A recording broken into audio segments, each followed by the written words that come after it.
Silakan Ustaz, insya-Allah. Bismillahirrahmanirrahim. Alhamdulillah Rabbil Alamin. Wassalatu wassalamu ala ashrafil anbiya'i wal mursalin wa ala alihi wa sahbihi ajma'in. Subhanaka la ilma lana illa ma 'allamtana innaka antal alimul hakim. Rabbi shrah li sadri wa yassir li amri wa hlul 'uqdatam min lisani yafqahu qawli. InsyaAllah pada malam ini kita sambung balik pengajian kitab kita Mukasyafatul Qulub, dan kita masuk dalam bab larangan melakukan kezaliman. Allah Subhanahu wa taala berfirman, wa saya'lamul ladzina zalamu ayyamun qalbin yanqalibun.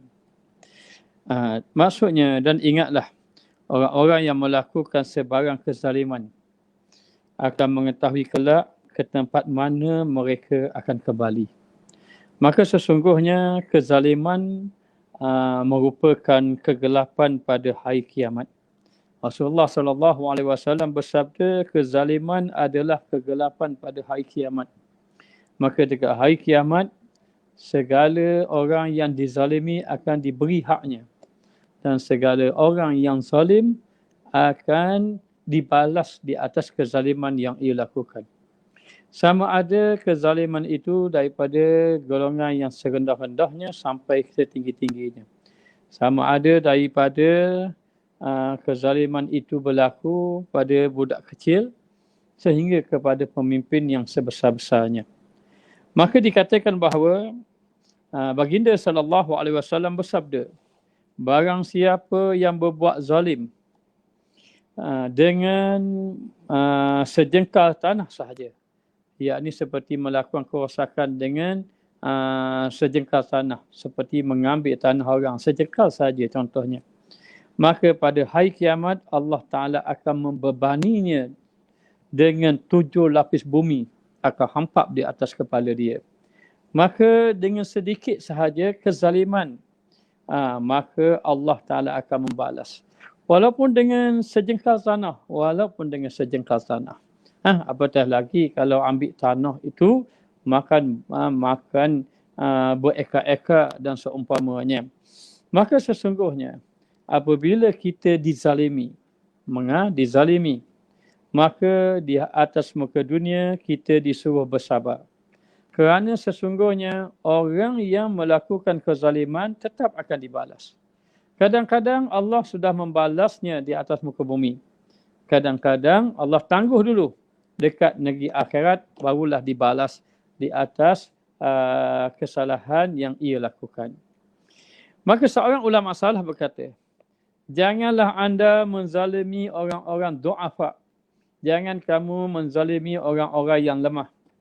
Sebab jika menzalimi mereka, kamu akan termasuk seburuk-buruknya di kalangan orang yang kuat. Orang mungkin kamu pemimpin, mungkin kamu kan ketua dalam satu tempat, mungkin kamu adalah satu orang majikan, mungkin kamu adalah satu orang yang dipercayai, tapi kamu buat kezaliman, maka kamu adalah orang yang seburuk-buruk orang.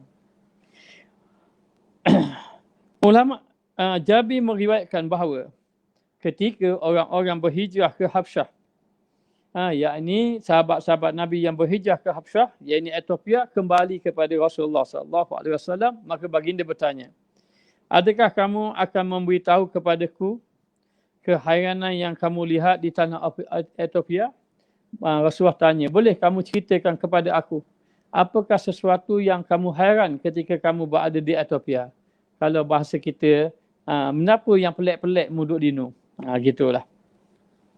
Maka Kutaibah, salah seorang sahabat Nabi, menjawab, di kalangan mereka itu yang pergi berhijrah ke Ethiopia, mereka pun jawab. Mereka jawab, sedangkan maknanya ada sahabat-sahabat yang lain, dia kata, ya Rasulullah, ketika pada satu hari kami sedang duduk-duduk, tiba-tiba berjalan di hadapan kami seorang nenek, seorang tua daripada penduduk Ethiopia, sambil memikul di atas kepalanya air. Sambil memikul sebuah tempat air di atas kepalanya. Lalu dia melintasi seorang anak muda. Anak muda tu penduduk Ethiopia tu lah.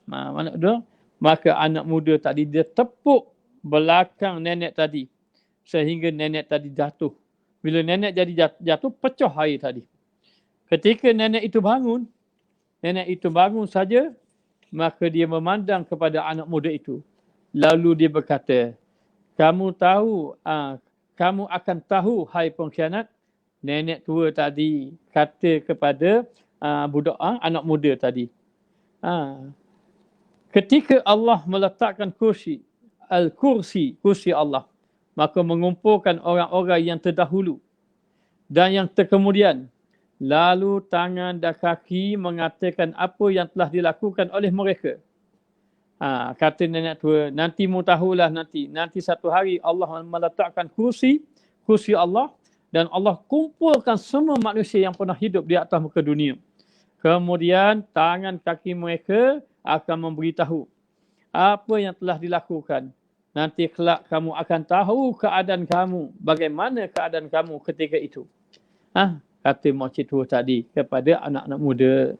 Sebab itu, kalaulah menzalimi dengan dizalimi, maka jangan menzalimi. Biarlah kita dizalimi.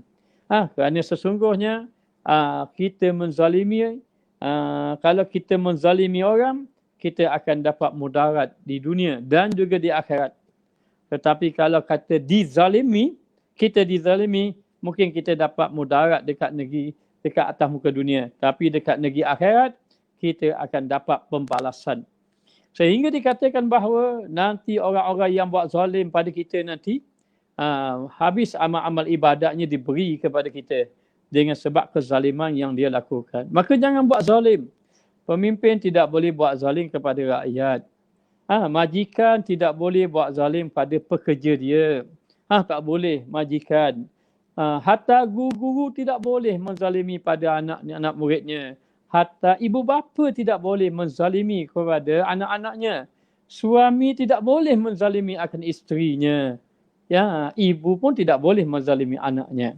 Kerana sesungguhnya Islam mengajar kita berkasih sayang, maka tidak ada kezaliman di dalam kasih sayang. Bila sebut kasih sayang, tidak ada kezaliman. Rasulullah SAW bersabda, ada 5 orang yang Allah Ta'ala murka. Ada 5 orang yang Allah Ta'ala benci. Ada 5 orang yang Allah Ta'ala marah pada dia. Jika dia berkehendak, dia menimpakan kemurkaannya kepada mereka di atas muka dunia. Ada 5 orang. Kalau Allah Ta'ala kehendaki, Allah akan beri ke dia atas muka dunia dah maknanya kemudaratan. Kalau Allah nak. Kalau Allah tidak mahu lagi atas muka dunia, Allah tangguh dia. Dia duduk dengan kezaliman. Lalu dia seronok dengan kezaliman. Bila dia sudah seronok dengan kezaliman, maka Allah membalasnya di negeri akhirat. Waliyazubillah. Ada 5 orang yang Allah benci, yang Allah Ta'ala marah. Dan Allah akan timpakan kemurkaannya. Dan sama ada Allah nak membalasnya atas muka bumi, atas muka dunia, ataupun Allah Ta'ala tangguh lagi. Tangguh, lalu Allah membalasnya dekat negeri akhirat. Bila dekat negeri akhirat, tidak ada tempat kecuali neraka Allah. Waliyazubillah. Moga-moga Allah Ta'ala selamatkan kita. Moga-moga Allah Ta'ala mengampunkan akan dosa-dosa kita. Sebab kita ni banyak buat kezaliman sebenarnya. Bukan jangan tengok orang, tengok kita pun banyak kezaliman. Kalau kita seorang ayah, boleh jadi kita ada buat zalim pada anak-anak kita. Kalau kita seorang suami, boleh jadi kita ada buat zalim kepada isteri kita. Kalau kita seorang majikan, boleh jadi kita ada buat zalim kepada orang di bawah kita. Kalau kita seorang pemimpin, boleh jadi kita ada buat zalim orang yang di bawah kita. Maka kezaliman ini adalah satu perbuatan yang dibenci oleh Allah Subhanahu Wa Taala. Kalau Allah membalas tamu ke dunia, Allah mengampunkan dosa, menyebabkan bertaubat, ia adalah orang yang beruntung. Tetapi seandainya Allah tidak membalasnya lagi, dan Allah membalas dekat negeri akhirat, tidak ada tempat dia kecuali di dalam neraka Allah Subhanahu Wa Taala. Maka siapakah 5 orang tadi? Yang pertama adalah pemimpin. Yang pertama, pemimpin yang merampas hak rakyat. Pemimpin yang merampas hak rakyat, dia tidak berlaku adil terhadap rakyat, bahkan dia menghilangkan maknanya dia melakukan aniaya kepada rakyat. Maka kalau pemimpin itu buat zalim kepada rakyat, maka rakyat dia ada banyak mana? Kalau ada 30 juta, maka 30 juta rakyat akan tuntut hak dia dekat negeri akhirat. Sebab itu orang yang paling utama pemimpin. Kalau pemimpin itu adil, maka selamatlah dia dekat negeri akhirat. Tapi kalau pemimpin itu zalim, tidak adil, mementingkan diri sendiri, tidak memikirkan hak rakyat, maka tidak ada tempat dia kecuali dalam neraka kerana dia telah melakukan kezaliman, kecuali Allah memaafkan dia, mengampunkan akan dosa-dosa dia. Maka pemimpin yang merampas hak rakyat, mengampas hak rakyat yang sepatutnya diberi kepada rakyat, maka tidak diberinya. Maka jadilah pemimpin sebagaimana Khalifah Umar bin Abdul Aziz. Contoh kita semua Umar bin Abdul Aziz. Beliau pemimpin nombor 1 dalam dunia Islam ketika itu. Tetapi beliau adalah pemimpin yang miskin harta, tidak ada harta. Tidak ada harta pun. Tidak ada harta yang ditinggalkan. Tidak ada harta yang dikumpulkan. Dan beliau adalah pemimpin nombor 1 dunia di ketika itu. Khalifah Islam. Maknanya, tetapi beliau adalah ahli ibadah. Ahli ibadah. Setiap malam menangis, takut kepada Allah Ta'ala. Memikirkan tentang rakyatnya. Bagaimana rakyat aku ini masuk syurga ke masuk neraka. Itu baru pemimpin. Kalau fikir hal dunia ni, miskin ke, ada duit ke, tak ada makan ke, tak ada makan, bagaimana itu sementara saja. Akhirat itu penting. Lalu Umar bin Abdul Aziz, satu orang pemimpin yang adil. Beliau ini hidupnya miskin hartanya. Dalam waktu yang sama, ahli ibadah, kuat amal ibadah, menangis setiap malam. Dalam waktu yang sama, cintakan ilmu. Sehingga dikatakan bahawa Umar bin Abdul Aziz memanggil ulama-ulama datang ke tempatnya. Sambil mendoakan beliau. Beribadah. Mohon doa para ulama. Mendekati para ulama. Menghadiri majlis ilmu ulama. Walaupun mengatakan bahawa Umar, Khalifah Amirul Mukminin Umar bin Abdul Aziz juga di kalangan ulama juga. Maka sifatnya begitu zuhud, tidak cintakan dunia, cintakan akhirat. Kata Umar bin Abdul Aziz, kalau pemimpin ini miskin, nanti rakyat akan jadi senang. Kalau pemimpin itu banyak mengumpulkan harta, nanti rakyat banyak yang susah. Ini kata siapa? Ini daripada Umar bin Abdul Aziz, seorang yang takut kepada Allah Ta'ala. Dan beliau contoh pemimpin yang unggul di dalam dunia Islam. Maka mana-mana pemimpin, berusahalah menjadi pemimpin yang adil. Berusahalah menjauhkan diri daripada kezaliman. Kerana pemimpin yang zalim ini tidak akan masuk dia di dalam syurga. Kecuali Allah mengampunkan akan dosanya dan dikatakan bahawa akan dibalas haknya dekat negeri akhirat kelak. Dia akan dibalas di atas perbuatannya di negeri akhirat dan rakyat akan meminta haknya nanti. Wal-iyazubillah. Yang kedua, pemimpin kaum yang ditaati. Yang dikatakan bahawa yang dibenci oleh Allah, pemimpin kaum yang ditaati. Dia ditaati oleh rakyat, namun dia tidak berlaku adil di antara orang-orang yang kuat dan orang-orang yang lemah. Dan serta berbicara menurut hawa nafsu. Yang pertama, pemimpin yang zalim.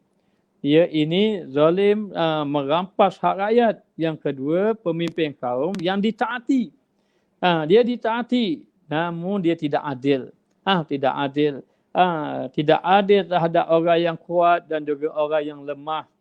Orang yang kaya ke orang yang miskin, maka dia tidak adil kerana ingin mengikut hawa nafsu dan berbicara menurut hawa nafsu. Itu yang kedua. Yang ketiga, seseorang yang tidak menyuruh keluarga, yakni ahli keluarga. Ahli keluarga, seorang ayah sebagai contoh. Seorang ayah sebagai contoh yang tidak menyuruh keluarganya, yakni isterinya dan juga anak-anaknya agar taat kepada Allah Subhanahu wa taala. Dan dengan arti kata juga, dia tidak mengajar anak-anak mereka tentang Islam, tentang agama. Maka ini orang yang dibenci oleh Allah. Dan macam mana ni, saya bukan ustaz nak mengajar anak-anak. Ustaz-ustaz pun kadang-kadang tak boleh nak ajar anak-anak. Bukan senang. Maka begini, seorang ayah, sama ada dia ustaz ke, dia tidak ustaz ke, maknanya dia kena menyuruh anak isterinya taat pada Allah. Yakni jaga sembahyang, pesan anak dia, pesan isterinya, setiap kali waktu sembahyang beritahu. Masuk zuhur dah, sembahyang. Begitu maknanya. Dah kalau lewat tanya, apa duk sembahyang lewat? Maka bila tengok anak tidur, gerak anak tidur, bangunkan anak dia. Bangunkan anak supaya sembahyang. Sembahyang subuh, sembahyang zuhur, sembahyang asar. Setiap kali waktu sembahyang, ingatkan anak tadi supaya dia mengerjakan sembahyang. Dan pastikan seorang ayah itu jangan ada di dalam rumahnya anak yang tidak sembahyang. Kerana disebut dalam kitab yang lain. Wisyahul Afrah, ada cerita dalam kitab Wisyahul Afrah menyatakan bahawa kalaulah dalam satu keluarga itu ada satu orang saja yang tidak sembahyang, maka satu keluarga akan dilaknat oleh Allah. Wal'iyadzubillah. Maka yang dibenci oleh Allah adalah satu orang ayah, satu orang suami yang tidak suruh isterinya, yang tidak suruh anaknya mengajar. Taat kepada Allah seperti sembahyang, seperti puasa dan seumpamanya. Ataupun dia tak mengajar. Yang pertama dia tak suruh isterinya taat sembahyang ibadat. Yang kedua dia tidak mengajar. Kalau kata saya suruh bagi sembahyang saya suruh, tapi bagi yang mengajar saya taklah sebab saya tak pandai mengajar, kata dia.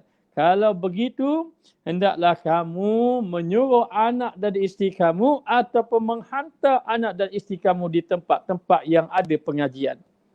Kalau kita tidak boleh mengajar, kita suruh orang lain ajar anak kita. Maknanya kalau kita tak boleh mengajar, kita hantar isteri kita kelas-kelas pengajian. Ni di Terengganu kan banyak. Ada kelas mengaji Quran, ada kelas fardu ain, kaum muslimat. Maknanya untuk para isteri. Jadi, supaya apa? Supaya isteri dan anak-anak kita tadi mentaati Allah. Maka kalau tidak, akan menjadi orang yang dibenci oleh Allah Subhanahu wa taala. Dan yang keempat, seorang yang memiliki pekerja, yakni majikan. Pekerja buruh sebagai contoh. Tetapi dia tidak membayar gaji pekerja dia. Pekerja dia pun bekerja sampai masa dia tak bayar gaji. Dia tak bayar gaji. Maka mana-mana majikan yang dia tidak membayar gaji kepada pekerjanya, maka dikira majikan itu telah melakukan kezaliman. Kezaliman. Tak kira lah maknanya. Sama ada kerja itu kerja swasta ataupun tidak swasta. Apabila saja tidak dibayar gaji tadi, maka hukumnya dia telah melakukan kezaliman. Melakukan kezaliman dan membawa kebencian daripada Allah Subhanahu wa taala. Yang Nabi suruh kalau boleh sebaik-baiknya peluh dan kering dibayar, baru semangat kerja. Gitu gambarannya. Maka dikatakan bahawa yang mana yang menjadi majikan, tiba-tiba ada orang yang di bawahnya, orang di bawah tadi kerja, maka tidak dibayar gajinya. Sedangkan dia ada anak tanggungannya. Dia ada ahli keluarga yang dia nak beri tanggungan. Apatah lagi kita tak tahu, boleh jadi dia ada ibunya yang dia jaga. Ataupun boleh jadi dalam ahli keluarga dia ni ada yang sakit, dia perlukan wang, duit untuk beli obat dan seumpamanya. Kita pula sebagai majikan tiba-tiba tak bayar. Ramai mana dah. Maknanya banyak majikan-majikan yang tak bayar gaji. Maka mana-mana yang tak bayar gaji, wajib dia membayar gaji pekerja dia. Kalau tidak, dia termasuk di kalangan orang yang zalim. Orang yang zalim. Jadi yang keempat ialah majikan yang menzalimi pekerja dia. Dan yang kelima seorang yang buat zalim dengan tidak memberi nafkah kepada isterinya. Tak beri nafkah kepada isterinya. Seperti apa? Seperti tidak memberi belanja duit kepada isterinya. Ditinggalnya RM100 lama mana? Sebulan. Maknanya bukannya cukup. Ataupun 2 bulan bukannya cukup. Maknanya dia kena tengok kadar-kadar dia. Tengok kadar. Lepas tu dibagilah nafkah kepada isterinya mengikut kemampuan. Tidak semestinya memberi kemewahan, tetapi mengikut kemampuan. Para suami kalau nak murah rezeki, jangan kedekut dengan isteri. Gitu. Petua. Kerana apa? Kerana bila kita murah dengan orang yang di bawah tanggungan, maka Allah akan membuka rezeki kita. Kerana kata Saidina Ali, kalau diberi 1 dinar kepada fakir, kepada orang 1 dinar beri kepada orang fakir, 1 dinar beri kepada fakir miskin, beri pada orang miskin, 1 dinar beri kepada maknanya orang-orang yang rapat dengan dia, ataupun 1 dinar beri pada orang yang soleh ke, orang alim ke, bagi Saidina Ali 1 dinar kepada ahli keluarga yang paling aku suka. Maka sebaik-baiknya kita ini kalau nak jadi pemurah dulu dengan anak dan isteri kita. Barulah dikenali seorang yang pemurah. Ni, bagus dia ni, pemurah sungguh. Pemurah sungguh dia. Kalau jumpa orang bagi duit, tengok orang susah bagi duit. Jumpa isterinya, Allah suami saya nak beri pitih pun payah. Maknanya. Jadi, itu pemurah macam mana? Maka dia telah menzalimi akan isterinya tadi. Maka yang kelima, seorang yang berbuat zalim dengan tidak memberi nafkah kepada isterinya.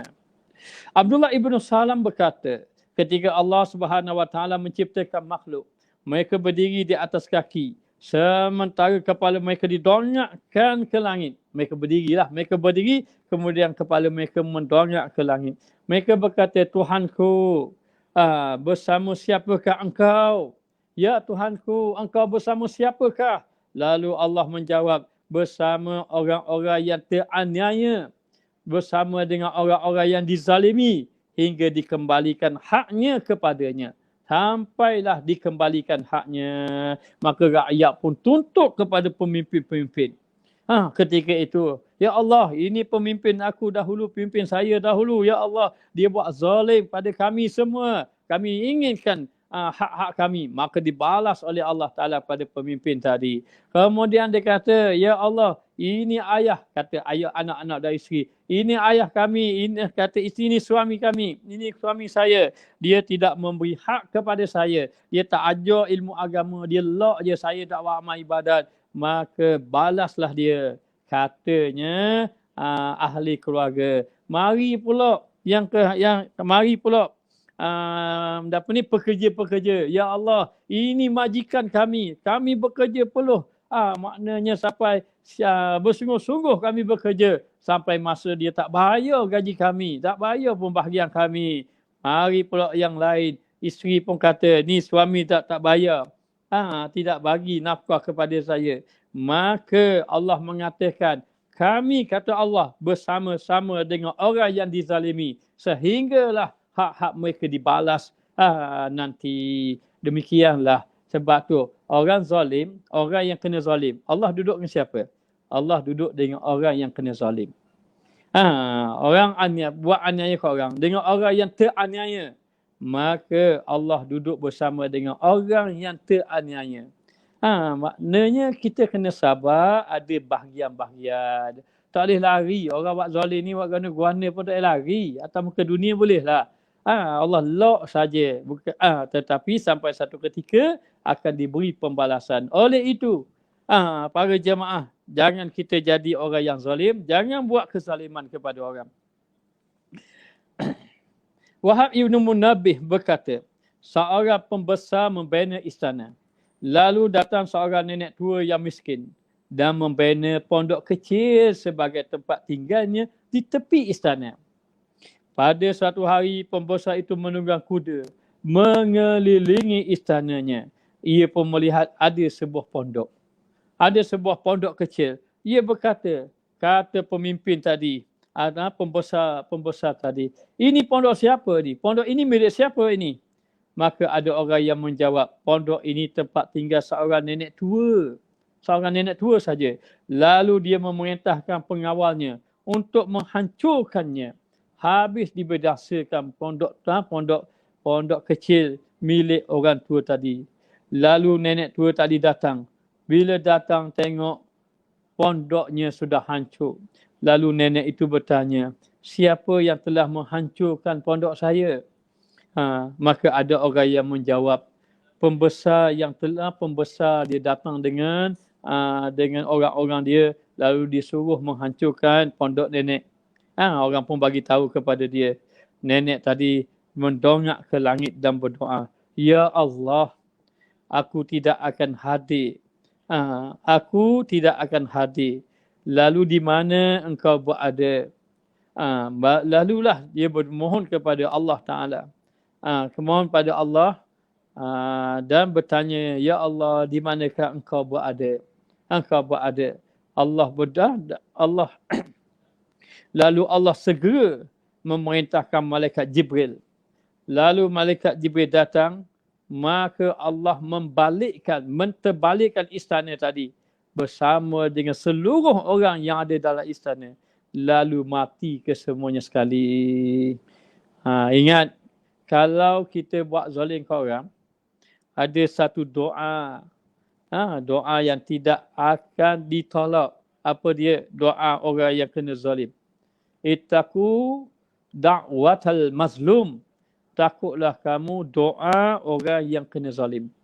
Kerana doa orang yang kena zalim itu tidak ada hijab dia dengan Allah Subhanahu Wa Taala. Abu Umamah radhiyallahu anhu berkata, pada hari kiamat seorang yang zalim akan dipanggil. Orang zalim yang dipanggil. Maka dia panggil, mana pemimpin-pemimpin yang zalim? Maka datang pemimpin-pemimpin yang zalim. Mana majikan-majikan yang zalim? Maka datang majikan-majikan yang zalim. Mana ahli keluarga yang zalim? Maka datang ahli keluarga yang zalim. Maka dipanggil orang-orang yang zalim. Ketika berada di atas jambatan neraka Jahannam, ia temui seorang yang pernah dia aniaya. Maka dekat akhirat nanti Allah Ta'ala datangkan orang-orang yang dia pernah buat zalim. Lalu orang-orang yang buat zalim tadi terus menerus minta, maknanya menuntut hak dia. Menuntut hak tadi. Akhirnya haknya dibayar. Bila haknya dibayar, akhirnya sudah tidak ada lagi kebajikan di tangan dia. Sudah tidak ada kebajikan di tangan dia. Tidak ada kebajikan di tangan dia. Kemudian kejahatan orang yang dizalimi diletak atas kepala dia. Akhirnya sudahlah kebaikannya dia hilang. Diberi kepada orang yang dibuat zalim. Kejahatan orang yang dia buat zalim pun diletak atas kepala dia. Lalu dia memikul keburukan orang yang dizalimi ke bahu orang yang zalim tadi, letak atas kepala orang-orang yang zalim tadi, lalulah dilemparkan dia di dalam api neraka. Wal-iyazubillah. Jaga-jaga. Jadi 4 golongan yang Allah Ta'ala, yang Nabi ambil berat, Nabi pesan. Apa dia? Yang pertama, pemimpin. Yang kedua, seorang ayah terhadap anak. Yang ketiga, majikan. Majikan terhadap pekerja. Yang keempat, suami terhadap isteri. 4 orang ini yang buat zalim, maka akan dipanggil di hadapan Allah Subhanahu Wa Taala. Wal-iyazubillah. Maka suami-suami jangan buat zalim kepada isteri, dan begitu juga jangan buat zalim pada anak. Jangan buat zalim pada anak ni macam mana? Saya tak rajin buat zalim pada anak saya, kata dia. Anak saya nak benda-benda saya bagi saja. Saya dah buat khianat anak saya. Tapi dikira melakukan kezaliman juga pada anak. Bila mana dia tidak menghantar anaknya pada pengajian agama. Bila mana dia tidak mengambil berat tentang ibadat anak dia, maka dia dikira orang yang melakukan kezaliman juga. Abdullah ibnu Anis mengatakan bahawa dia pernah mendengar Rasulullah SAW bersabda, pada hari kiamat semua manusia, semua hamba dikumpulkan dalam keadaan bertelanjang. dan tidak beralas kaki. Tidak ada seruan daripada jauh yang suaranya terdengar seperti dekat saja. Lalulah mengatakan, aku raja yang disembah.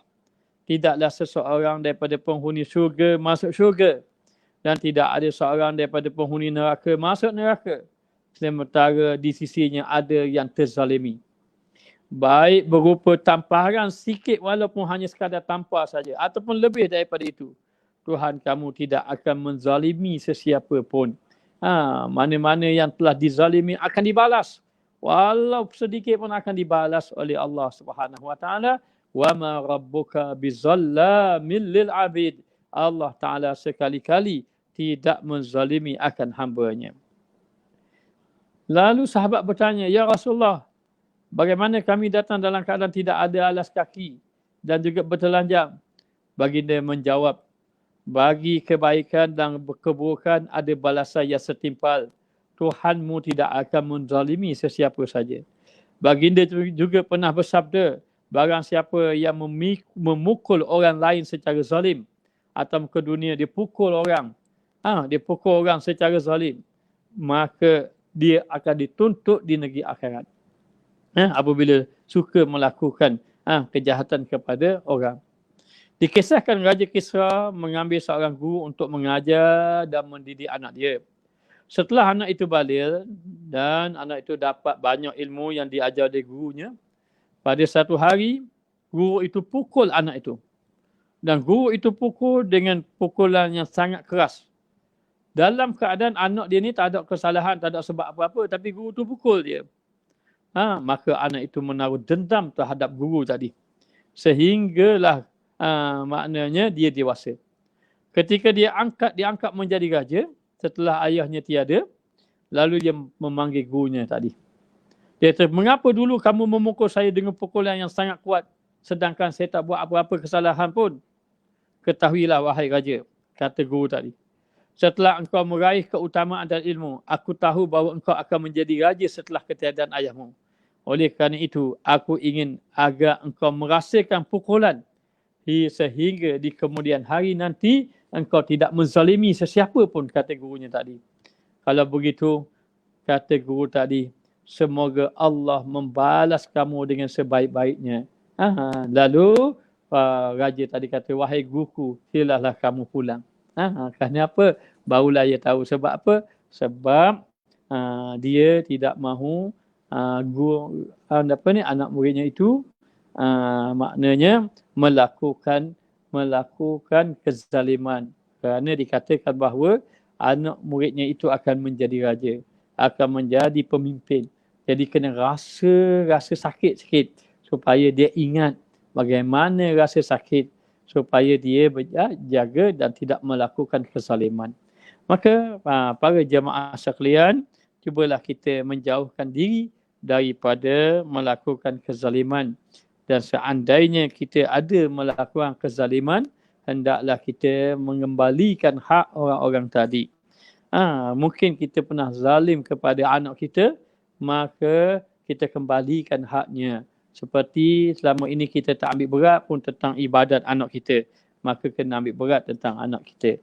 Selama ini kita tak ambil berat pun tentang ilmu pada anak kita, maka kena ambil berat pula kepada anak kita. Begitu juga para suami, jangan menzalimi isteri, jangan menyebabkan isteri kita tertekan dengan kita.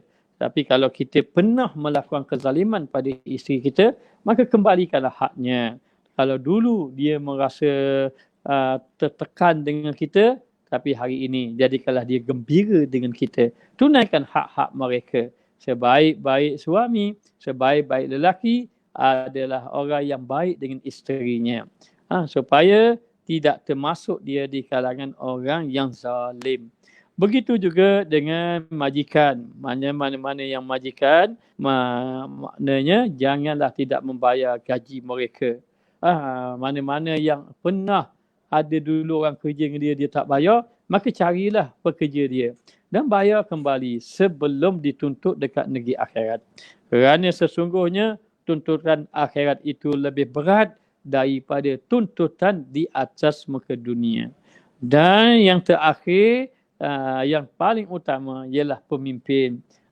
Jaga-jaga wahai pemimpin, kamu memegang satu mandat yang begitu besar. Nampak saja maknanya satu nampak saja bila menjadi pemimpin mungkinlah satu jalan untuk mendapat kebahagiaan ataupun kekayaan. Namun ingat, kita bekerja bukan untuk kita, tetapi kita bekerja untuk orang bawah kita, untuk rakyat kita. Maka jadilah pemimpin yang memikirkan rakyat. Memikirkan rakyat. Jadilah pemimpin yang memikirkan kesusahan rakyat. Kesusahan rakyat itu bukan atas muka dunia sahaja, bahkan memikirkan juga kesusahan rakyat di negeri akhirat, supaya tidak termasuk di kalangan pemimpin yang zalim. Maka mana-mana pemimpin yang rasa telah menzalimi rakyat, kembalikan hak mereka. Jadikanlah pemimpin diri sebagai pemimpin yang soleh, kerana sesungguhnya pemimpin yang adil, yang soleh akan mendapat lindungan arsy Allah Ta'ala. Jadi sekadar ini sajalah yang dapat disampaikan. Wallahu a'lam.